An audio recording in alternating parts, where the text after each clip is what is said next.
Hi viewers, how to remove naturally pimples. நம்ம students நிறைய பேர் தெரிய மாட்டேது. பிம்பிள்ஸ் நேச்சுரலி ரிமூவ் பண்ணலாம். பட் நம்ம ஃபேஸில் நம்ம எதுவும் அப்ளை பண்ண தேவையில்ல. உங்கள் பிம்பிள்ஸ் வந்து நீங்கள் உடைக்க தேவையில்ல.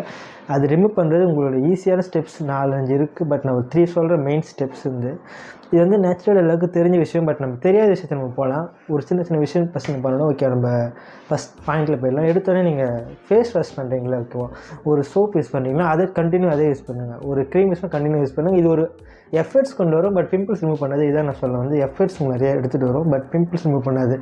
நீங்கள் பண்ண வேண்டியதுலாம் நீங்கள் அந்த ஓகே இது கண்டினியூ பண்ணுறீங்க, ஓகே நீங்கள் விட்டுருங்க அதை. பட் நீங்கள் எடுக்கும்போது ஃபேஸ் வாஷ் வந்து வாட்டரில் பண்ணுங்கள். பேசிக்கலி ஒரு 3 டைம்ஸ் வந்து தொடர்ந்து வாட்டர்லேயே பண்ணுங்கள். இதோட கண்டினியூவே பண்ணுங்கள், ஓகேவா. இது 3மே கண்டினியூ நீங்கள் தொடர்ந்து ஒரு 2 வீக்ஸ், 3 வீக்ஸ், 1 மந்த் பண்ணிங்கன்னா ஆட்டோமேட்டிக்காக நெக்ஸ்ட் வீக் பிம்பிள்ஸ் குறைவே நீங்கள் பண்ண கூட பார்ப்பீங்க. செகண்ட் பாயிண்ட் வந்து ஹவு டு அந்த செகண்ட் பாயிண்ட் மீனிங் சொல்ல வரது வந்து நம்ம பேசிக்கலாக நம்ம ஃபேஸ் வாஷ் பண்ணுறீங்க பார்த்தீங்களா, அதே தான் சொல்ல வரேன். கண்டினியூ ஃபேஸ் வாஷ் பண்ணுங்கள். இன்னும் கொஞ்சம் எஃபெக்டிவாக நீங்கள் இப்போ போகிறத பார்ப்பீங்க கண் கூட.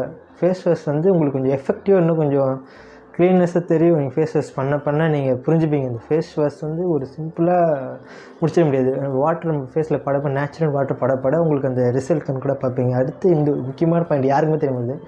அகைன் நம்மளோட ஹேண்ட்ஸ் வந்து தொடர்ந்து நம்ம கழுவிட்டே இருக்க போகிறது கிடையாது. எப்போவுமே கழுவிட்டு போகிறது. எப்போயாவது கழுவணும் நம்ம கையை. அந்த சாப்பிடும்போது அந்த குளிக்கும் போது அந்த டைமில் மட்டும் நீங்கள் ஃபேஸில் கை வைக்கலாம். டிஃப்ரெண்ட்டாக இருக்கும், ஓகேவா. அந்த டைமில் மட்டும் ஃபேஸில் கை வச்சிங்கனாவே உங்களுக்கு அந்த க்ளீனாக இருக்கும் கை.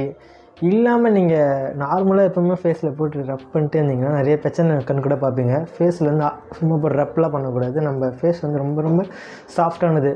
இந்த மாதிரி 3 ஸ்டெப் நீங்கள் தொடர்ந்து ஃபாலோ பண்ணிங்கனாவே நீங்கள் அந்த ரிசல்ட் கண் கூட பார்ப்பீங்க. தொடர்ந்து ஒரு 1 மந்த் இல்லை ஒரு 2 மந்த்ஸ் தொடர்ந்து ஒரு 1 மந்த் பண்ணுங்களா, ஓகேவா. பிம்பிள்ஸோடு இருக்கும் 1 மந்த் தொடர்ந்து ஸ்டெப்ஸ்லாம் ஃபாலோ பண்ணிங்கனாவே உங்களுக்கு ஈஸியாக இருக்கும். பிம்பிள்ஸ் வந்து ஜஸ்ட் இந்த ஏஜுக்கு வர வேண்டியது. பிம்பிள்ஸ் வந்து அது நார்மல் ஒரு இதாங்க ஒரு ரைட்டாக அழுக்கு மாதிரி சொல்லுவாங்க. அது ரைட்டாக பிம்பிள்ஸ் மீன்ஸ் அந்த கேப் இருக்கிறதுல ஏதோ ஒரு அந்த பிம்பிள்ஸுமே வந்து வெளியே வரும். நம்ம அதை உடச்சி எடுக்கக்கூடாது. அது ஆட்டோமேட்டிக்காக விழுந்துடும்.